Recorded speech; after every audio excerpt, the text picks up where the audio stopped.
কথা ছিল আইরিশদের বিপক্ষে শান্ত থাকবেন। শান্ত আর থাকলেন কই?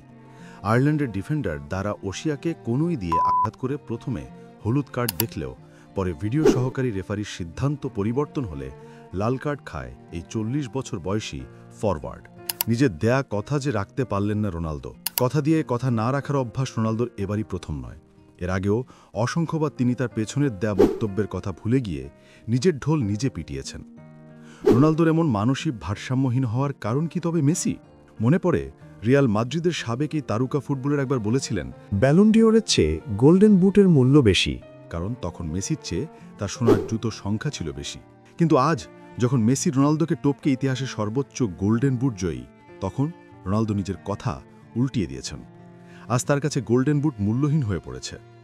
এই তো কাতার বিশ্বকাপের আগের কথা। আল নাসার তারকা মিডিয়ার সামনে বলেছিলেন তার স্বপ্ন হলো বিশ্ব জয় করা, অর্থাৎ বিশ্বকাপ চ্যাম্পিয়ন হওয়া। এটাই তার সারা জীবনের স্বপ্ন। কিন্তু লিওনেল মেসির বিশ্বকাপ জয়ের পর এখন বলেন বিশ্বকাপের কোনো মূল্য নেই। ৬-৭ ম্যাচের বিশ্বকাপ জিতে সর্বকালে সেরা হওয়া যায় না। আবার তিনি ৪১ বছর বয়সে সেই মূল্যহীন বিশ্বকাপ খেলার স্বপ্নের কথা মিডিয়ায় জানান দেন। ভাবা যায় মানসিকভাবে কতটা দেউলিয়া হলে এসব কাণ্ড করতে পারে। পুরো ক্যারিয়ার জুড়েই এমন ছিলেন তিনি। আপনি মানেন আর না মানেন, রোনালদোর এমন পাগলামির জন্য সম্পূর্ণ দায়ী মেসি।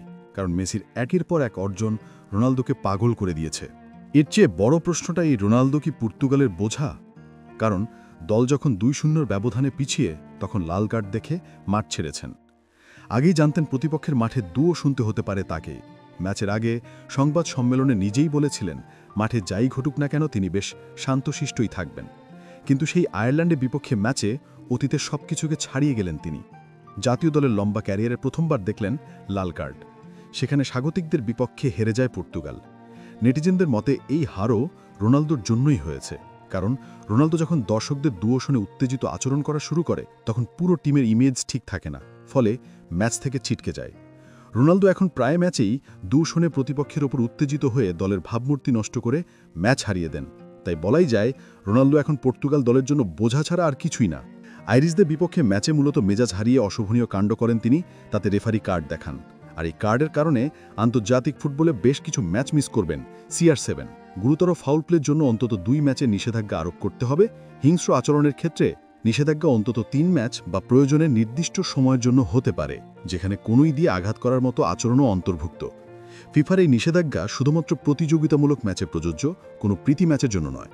এখন দেখার বিষয় নিষেধাজ্ঞার পর রোনালদো কতটা মানসিক সুস্থ হয়ে মাঠে ফিরতে পারেন।